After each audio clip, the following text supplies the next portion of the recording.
En ce temps-là, du milieu de la foule, quelqu'un demanda à Jésus: Maître, dis à mon frère de partager avec moi notre héritage. Jésus lui répondit: Homme, qui donc m'a établi pour être votre juge ou l'arbitre de vos partages? Puis, s'adressant à tous: Gardez-vous bien de toute avidité, car la vie de quelqu'un, même dans l'abondance, ne dépend pas de ce qu'il possède. Et il leur dit cette parabole: Il y avait un homme riche, dont le domaine avait bien rapporté. Il se demandait: Que vais-je faire, car je n'ai pas de place pour mettre ma récolte. Puis il se dit: Voici ce que je vais faire. Je vais démolir les greniers, j'en construirai de plus grands, et j'y mettrai tout mon blé et tous mes biens. Alors je me dirai à moi-même: Te voilà donc avec de nombreux biens à ta disposition pour de nombreuses années. Repose-toi, mange, bois, jouis de l'existence. Mais Dieu lui dit: Tu es fou. Cette nuit même, on va te redemander ta vie. Et ce que tu auras accumulé, qui l'aura? Voilà ce qui arrive à celui qui amasse pour lui-même, au lieu d'être riche en vue de Dieu. Acclamons la parole de Dieu.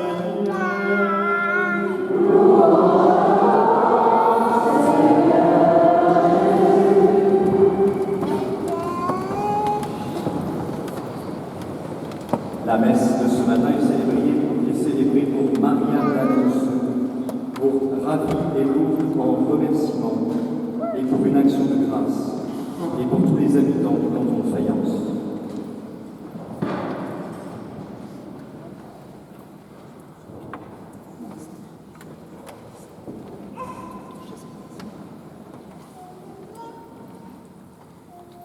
Lorsque nous écoutons cet évangile, lorsque nous écoutons tous les textes d'ailleurs de la liturgie d'aujourd'hui, souvent il me semble que nous limitons un tout petit peu la thématique ou ce que le Seigneur voudrait nous dire.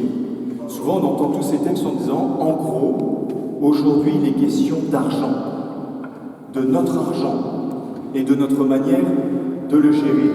En réalité, si vous voulez bien, je commence par ça. À mon avis, aujourd'hui, ce n'est pas exactement le propos du Seigneur. Ça en fait partie, certainement. Mais ce n'est pas le propos unique du Seigneur de venir condamner ceux qui possèdent de l'argent. Parce que sinon, je suis sûr qu'il y en a plein qui sont arrivés en disant, en écoutant cet évangile: oh, mince, moi j'ai un peu d'argent, alors mauvais dimanche aujourd'hui. M'en prendre plein la tête, le Seigneur, va falloir que je donne plus à la quête. Vous pouvez le faire quand même, Et les autres, par contre, ils se disent: oh, moi j'ai pas d'argent, donc dimanche tranquille aujourd'hui. Le message, il est pour les autres, ça ne me concerne pas. Vous voyez pourquoi je me permets un peu, avant même que l'on parle, qu'on écoute bien ce que le Seigneur veut dire, de passer outre, vous voyez, ce message un peu limité que l'on pourrait percevoir dans cet évangile. Alors le Seigneur, effectivement, veut nous inviter aujourd'hui à regarder ce qui concerne nos biens.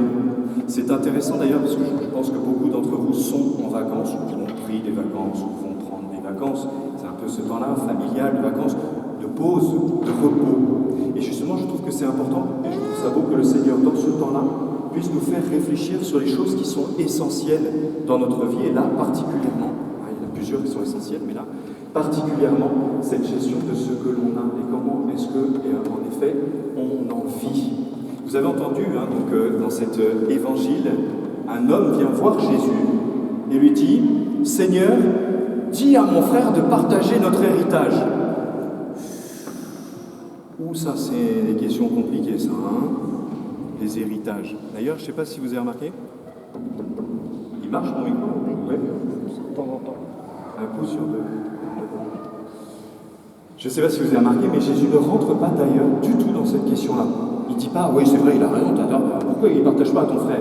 Non, il commence à dire: mais ça ne me regarde pas. Justement parce que Jésus, me semble-t-il, ne veut pas rester dans cette question très matérielle de cet argent et de cet héritage. Jésus veut aller plus loin. Et il continue avec une parabole, avec la parabole qu'on connaît bien, de cet homme qui a déjà plein de choses, de l'argent, des biens, mais il a un problème, il n'a plus de place. prendre de riche, là, et on n'a plus de place, moi, je ne sais plus où mettre tous mes biens. Donc, pour en avoir encore plus, il détruit tout, il agrandit. Et là, il se dit, j'ai tout ce qu'il faut, là je suis bien. Et le Seigneur lui dit, mais t'es fou, tu perds ta vie ce soir, ce que tu as, qui l'aura? On ne va pas l'emmener là-haut, donc cette parabole qu'on comprend bien et qu'on connaît bien. Mais le Seigneur commence en disant, méfiez-vous parce que la vie de quelqu'un, même dans l'abondance, donc quelqu'un qui a des choses, la vie ne dépend pas de ce que nous avons. Il commence par cela. Il met en garde ceux qui sont en face de lui en lui disant cette parole. Et je pense que c'est cette parole-là qu'il faut qu'on commence par prendre pour nous-mêmes. Notre vie, que l'on ait plein de choses ou pas, ne dépend pas justement de ce que l'on a. Je ne sais pas vous, mais quand j'ai entendu cette phrase, moi, tout de suite je me suis dit, elle dépend de quoi alors? Si le Seigneur nous dit ça, c'est que ça dépend d'autre chose. De quoi? Qu'est-ce que le Seigneur veut nous montrer de si important aujourd'hui? Le Seigneur veut que nous puissions nous poser une question aujourd'hui, une question centrale, une question qu'on se pose, j'espère, régulièrement dans notre existence, la question du bonheur. Finalement, quel est mon bonheur le plus profond? Plus exactement, quelle est la source d'où provient mon bonheur? Et pas, on pourrait faire une grande théorie sur le bonheur, mais non, là c'est une question personnelle que le Seigneur vous avez dit. La vie de quelqu'un, c'est nous ça, ne dépend pas de ce qu'il a. Et donc, en gros, Seigneur, mais où est mon bonheur en réalité? Je ne vous pose même pas la question de savoir si vous voulez être heureux, vous avez remarqué, parce que ça c'est une évidence. Tous, on a envie d'être heureux, on a tous ce désir-là en nous. Par contre, on ne sait peut-être pas exactement ce que ça veut dire être heureux, ou plus exactement, ce qui va créer mon bonheur. C'est ça que le Seigneur nous donne aujourd'hui. Et vous savez ce qui est mystérieux? On a tous ce désir d'être heureux. Cette question-là, on se dit, c'est vrai que c'est une bonne question ça, que le Seigneur nous pose aujourd'hui. Par contre, souvent dans la réponse, ou plutôt dans les actes que l'on pose, on va dire, peut-être que ce n'est pas la réponse que vous auriez posée, mais concrètement, si on regarde nos vies, lorsqu'on cherche la cause de notre bonheur, eh bien, il est bien centré sur nous-mêmes, on pourrait dire cela. Finalement, pour nous, souvent, c'est lié au péché originel, donc je ne me trompe pas beaucoup en disant que ça nous concerne tous, en fait. En fait, notre vision du bonheur, ou comment accéder à ce bonheur, ou ce qui va me rendre heureux, finalement, est quelque chose de très centré sur moi. D'ailleurs, on commence comme ça, c'est mon bonheur. Là, ça commence déjà à être un petit peu tourné vers moi-même et mon nombril. Et après, mon bonheur, je dis, je sais pas, si je vous posais la question, c'est quoi le bonheur, mec? Avoir des richesses, peut-être que certains me diront ça. Avoir la gloire, peut-être que d'autres me diraient ça. Être dans un bien-être, ne pas avoir mal aux doigts de pied, au dos, avoir des soucis. C'est vrai que ça y contribue, je suis assez d'accord avec ça. Mais on va peut-être le focaliser là-dessus. Finalement, mon bonheur, il est lié à mon bien-être. Mon bonheur, il est peut-être lié au regard des autres sur moi. Quand tout le monde me regarde, qu'est-ce que je suis heureuse, pour être ça, quelquefois. Mon bonheur, il peut être lié à mes biens, pas simplement matériels, mais même intérieurs, intellectuels, ou de ma personne, ce qu'on pourrait appeler mes qualités, mes talents. On pourrait, finalement. Moi, je suis heureux parce que j'ai vraiment plein de qualités. Vous savez, tout à l'heure, j'ai dit ça à Tanon, il y a une jeune qui m'a regardé en disant, disons, je parle pas de moi, là, je parle dans l'absolu. Je donne des exemples pour qu'on essaye de comprendre, vous voyez, comme c'est mystérieux. Oui, on a une quête du bonheur. Oui, le Seigneur, il nous dit, mais finalement, qu'est-ce qui va te rendre heureux? Mystérieusement, nous, dans nos actes, ce qui nous rend heureux, c'est des choses qui sont finalement tournées vers nous. Et c'est mystérieux parce qu'en fait, ça ne marche pas, ça. C'est bizarre, on est étonnant quand même dans notre humanité. Ça ne marche pas parce que plus on a envie de ramener à soi, plus on est centré sur soi, et moins on est heureux en fait. Étonnant. Je veux être heureux, je prends des moyens qui me rendent malheureux. D'où cette parole importante de Jésus aujourd'hui, vous voyez. C'est pour ça que le Seigneur nous donne cette question-là, qui nous invite à y réfléchir, qui nous invite à transformer, vous voyez, notre cœur pour pouvoir justement être heureux. Parce que la bonne nouvelle, les amis, c'est que Dieu n'a qu'un désir, c'est que nous soyons heureux. Vous savez que le Seigneur ne veut pas qu'on soit malheureux. Il ne veut pas qu'on soit égoïste, non pas parce que c'est pas bien, c'est pas ça, mais c'est parce qu'il sait que ça nous rend malheureux. Et il veut notre bonheur, le Seigneur. Donc, c'est pour ça qu'il nous pose cette question. Mais quel est ton bonheur à toi? Qu'est-ce qui va te heureux. Et il nous donne la réponse. C'est sympa le Seigneur aujourd'hui, hein. Il nous aide vraiment, il nous montre le chemin pas à pas, pour pas qu'on se perde. Non seulement il nous donne la bonne question, et il nous donne même la bonne réponse. À la fin de la parabole, il dit voilà ce qui arrive à quelqu'un qui veut garder pour lui-même, au lieu d'être riche aux yeux de Dieu. C'est beau ça, non? Vous ne trouvez pas? On pourrait prendre ça, si vous voulez, on pourrait prendre ça comme devise cette semaine. Riche aux yeux de Dieu. Non, ça n'a pas l'air de vous inspirer. Là. Je sais pas, c'est la phrase, elle est trop compliquée, ou vous regardez tous comme ça, de quoi il veut parler? Riche aux yeux de Dieu. C'est immense en fait, ce que le Seigneur attend de nous. C'est pas, vous savez, ça ne va pas être un concours d'héroïsme spirituel ou de bonnes actions pour pouvoir être bien aimé de Dieu. Ça n'a rien à voir avec ça. On pourrait se dire ça. Moi, je serai riche aux yeux de Dieu si je fais des bonnes choses. Ça n'a rien à voir avec ça. C'est ça qui est grand avec Dieu, vous voyez. Dieu veut qu'on soit riche de lui, mais riche, ça ne veut pas dire faire des choses. Ça ne veut pas non plus, vous avez compris, dire avoir des choses. Je pense que le Seigneur nous invite dans notre semaine, là, dans notre dimanche, il nous invite à nous convertir, à transformer, à passer du prendre au recevoir. Ça va la différence? Ouais. Je prends pour moi. C'est pas la même chose si je reçois d'un autre. Et au lieu de prendre pour moi, le Seigneur nous invite à recevoir pour le transmettre après. Vous avez vu comme la parole du Seigneur aujourd'hui, elle est puissante. Elle n'est pas simplement, vous voyez, c'est pas qu'une question de richesse. Ça pourrait, quelqu'un qui a trop d'attirance pour ses richesses pour lui, ok, il sera dans cette posture-là de prendre pour lui, c'est vrai. Mais en fait, il y a plein d'endroits dans notre vie où on est dans cette posture de prendre et de prendre pour nous-mêmes uniquement. Et ça me rend heureux, ça me rend malheureux. N'écoutez pas là.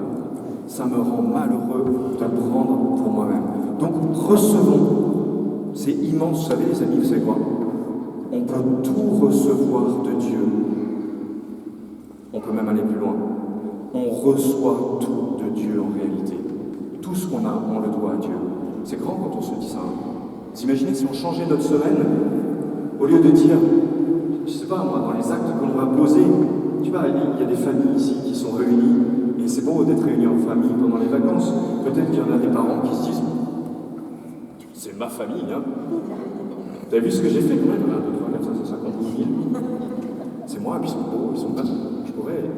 Mais si on changeait ça en disant, waouh, Seigneur, je reçois cette famille de toi. C'est grand ça, non? Si on pouvait vivre cette semaine en recevant tout de Dieu, tout ce qui est beau, hein, attention, hein, parce que le reste, ça ne vient pas de Dieu, hein, bien sûr. Mais tout ce qui fait notre personne, nous le devons à Dieu. Regardez déjà la vie. On n'y pense pas toujours, je pense, hein. Je ne sais pas vous, mais moi, quelquefois, ça m'arrive dans mes semaines, quelquefois, il y a des journées qui sont un peu compliquées, un peu difficiles, non? Et ça m'arrive quelquefois de me dire, mais en fait, tu es en vie. Tu as reçu le don de la vie, et ça, c'est juste immense, en fait. Et la vie, elle est belle, la vie, elle est grande, même si elle est marquée par des difficultés, des épreuves, ou par des choses, je ne sais pas quoi, qui peuvent nous arriver de difficiles. Mais j'ai reçu cette vie, je la reçois, la vie, je ne la prends pas, elle ne m'appartient pas, elle m'a été donnée, je la reçois. Regardez aussi nos qualités, regardez nos personnes. Quelquefois, je pense qu'on est des espèces de citadelles, une espèce de forteresse, où, alors il y en a qui sont un peu malheureusement abîmés dans leur forteresse et qui, mystérieusement, disent moi de toute façon je suis nul, je sais rien faire. Bon. Mais il y en a d'autres qui sont des citadelles, pavillon monté haut, hein, qui au contraire disent moi je fais ci, moi je fais ça, je suis comme ci, je suis comme ça. Et si on changeait ça, je reçois tout de Dieu. Vous savez, je ne sais pas combien on est là, nombreux, Dieu a donné à chacun d'entre nous un talent, minimum un. C'est chouette, hein? S'il y en a d'ailleurs qui me disent moi j'ai rien reçu comme talent, venez me voir après, on essaiera de le trouver ensemble si vous voulez. Hein. Mais on a tous reçu minimum un talent, une qualité si vous voulez, hein, une comparaison, hein, qui nous vient de Dieu. Qu'est-ce qu'on en fait de ce talent? Qu'est-ce qu'on en fait de cette qualité? C'est pour nous. Je chante très bien, ils sont devant tout le monde alors je m'en profite. Je chante très bien, je joue de la guitare. Vous avez vu comme je joue bien? Ils pourraient réagir comme ça. Alors que c'est un talent qui leur a été donné. C'est vrai de la musique, c'est vrai dans plein de services de la paroisse, c'est vrai dans vos familles, c'est vrai dans tout ce qu'on est en fait. a ces qualités-là. Est-ce qu'on est riche de ça? Ou est-ce qu'on est riche aux yeux de Dieu? C'est-à-dire qu'on regarde le Seigneur sans cesse en disant « Waouh, Seigneur, c'est toi qui m'as donné ça en fait. Ça vient de toi. Ma mission, c'est de le faire grandir pour le bien des autres et pas simplement pour moi. » Vous avez vu le mouvement dynamique que le Seigneur nous apporte là. Recevons et recevons tout de Dieu. Dieu est la source du bonheur. Dieu est la source unique du bonheur. Recevons dans notre semaine. Mais ne recevons pas pour garder pour nous-mêmes. Franchement, ça rend malheureux ça. Recevons pour pouvoir le retransmettre après. Si Dieu nous donne notre vie, si Dieu nous donne nos qualités, nos talents, si Dieu nous donne tout ce qu'il nous a donné, c'est pas pour qu'on le garde. Vous savez, comme l'image où on creuse un trou, on l'enterre, à moi, hein, comme ça je suis sûr que c'est là, et c'est pas comme ça. C'est pas comme ça avec Dieu, c'est pas comme ça dans la foi, c'est pas comme ça dans une paroisse ou dans l'église, les amis. Vous savez, on pourrait regarder, si vous voulez bien, on pourrait prendre l'image.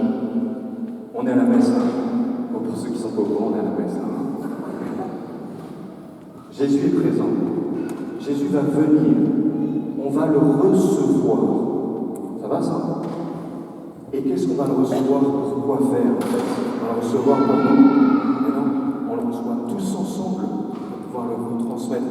Non seulement entre nous, parce qu'on vit sa foi les uns avec les autres, non seulement dans notre famille, dans notre cellule familiale ou dans nos amitiés, mais en fait tous ceux qui sont ici, plus tous ceux qui sont à l'extérieur. Vous avez vu comme le mouvement du Seigneur, en fait c'est ça qui nous invite à vivre, c'est ça la conversion, c'est ça la vie de foi, recevoir tout de Dieu, et en particulier on l'aura dans la communion, dans la bénédiction, recevoir la grâce de Dieu, et cette grâce de Dieu qui est faite pour rayonner sur le monde, hein, pour pouvoir se transmettre dans le monde entier.